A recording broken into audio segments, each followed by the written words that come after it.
Diferentes ordens de espíritos. São iguais os espíritos ou há entre eles qualquer hierarquia?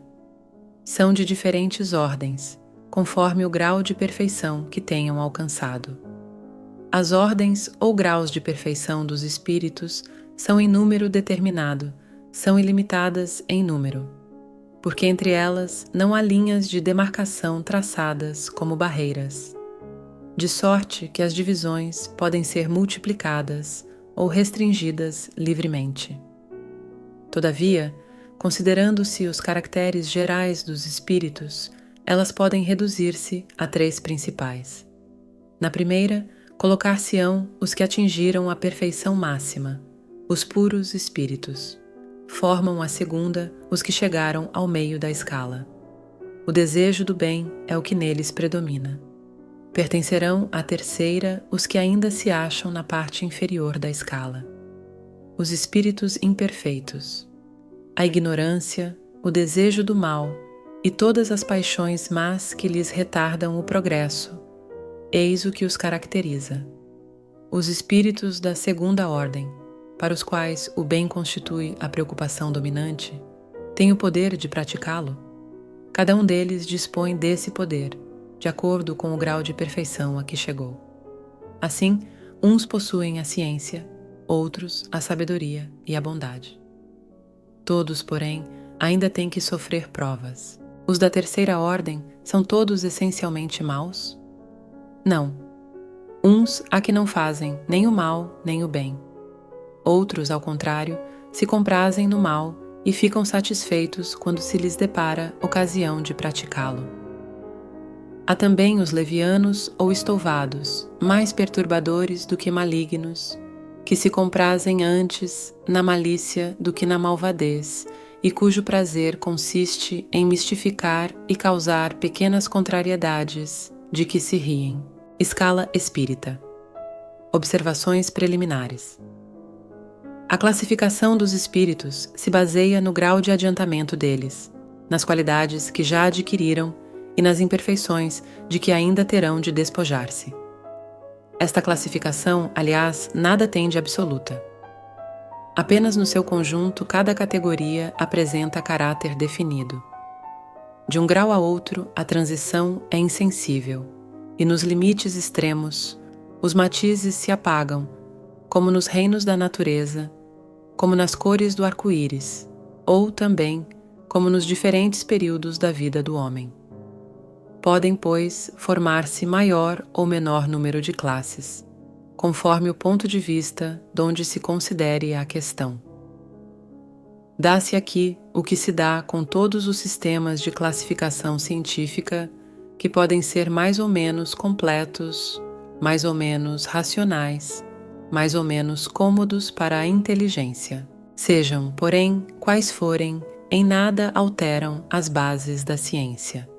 Assim, é natural que inquiridos sobre este ponto hajam os espíritos divergido quanto ao número das categorias, sem que isto tenha valor algum.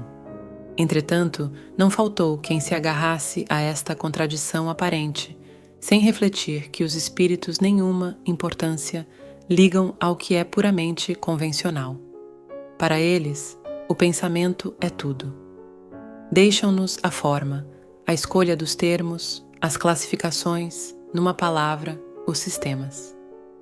Passamos ainda uma consideração que se não deve jamais perder de vista, a de que entre os espíritos, do mesmo modo que entre os homens, há os muito ignorantes, de maneira que nunca serão demais as cautelas que se tomem contra a tendência a crer que, por serem espíritos, todos devam saber tudo. Qualquer classificação exige método, análise e conhecimento aprofundado do assunto. Ora, no mundo dos espíritos, os que possuem limitados conhecimentos são, como neste mundo, os ignorantes, os inaptos a aprender uma síntese, a formular um sistema. Só muito imperfeitamente percebem ou compreendem uma classificação qualquer. Consideram da primeira categoria todos os espíritos que lhes são superiores, por não poderem apreciar as gradações de saber, de capacidade e de moralidade que os distinguem, como sucede entre nós a um homem rude com relação aos civilizados. Mesmo os que sejam capazes de tal apreciação podem mostrar-se divergentes quanto às particularidades conforme os pontos de vista em que se achem, sobretudo se trata de uma divisão, que nenhum cunho absoluto apresente.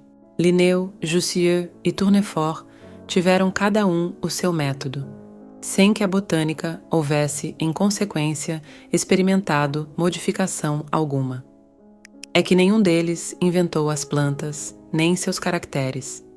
Apenas observaram as analogias, segundo as quais formaram os grupos ou classes.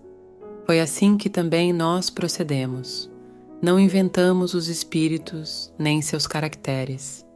Vimos e observamos, julgamo-los pelas suas palavras e atos, depois os classificamos pelas semelhanças, baseando-nos em dados que eles próprios nos forneceram. Os espíritos, em geral, admitem 3 categorias principais, ou 3 grandes divisões. Na última, a que fica na parte inferior da escala, estão os espíritos imperfeitos, caracterizados pela predominância da matéria sobre o espírito e pela propensão para o mal. Os da segunda se caracterizam pela predominância do espírito sobre a matéria e pelo desejo do bem. São os bons espíritos. A primeira, finalmente, compreende os espíritos puros, os que atingiram o grau supremo da perfeição. Esta divisão nos pareceu perfeitamente racional e com caracteres bem positivados. Só nos restava pôr em relevo, mediante subdivisões em número suficiente, os principais matizes do conjunto. Foi o que fizemos, com o concurso dos espíritos, cujas benévolas instruções jamais nos faltaram. Com o auxílio desse quadro, fácil será determinar-se a ordem, assim como o grau de superioridade ou de inferioridade dos que possam entrar em relações conosco e, por conseguinte, o grau de confiança ou de estima que mereçam. É, de certo modo, a chave da ciência espírita, porquanto só ele pode explicar as anomalias que as comunicações apresentam, esclarecendo-nos acerca das desigualdades intelectuais e morais dos espíritos. Faremos, todavia, notar que estes não ficam pertencendo exclusivamente a tal ou tal classe, sendo sempre gradual o progresso deles e muitas vezes mais acentuado num sentido do que em outro, pode acontecer que muitos reúnam em si os caracteres de várias categorias, o que seus atos e linguagem tornam possível apreciar-se.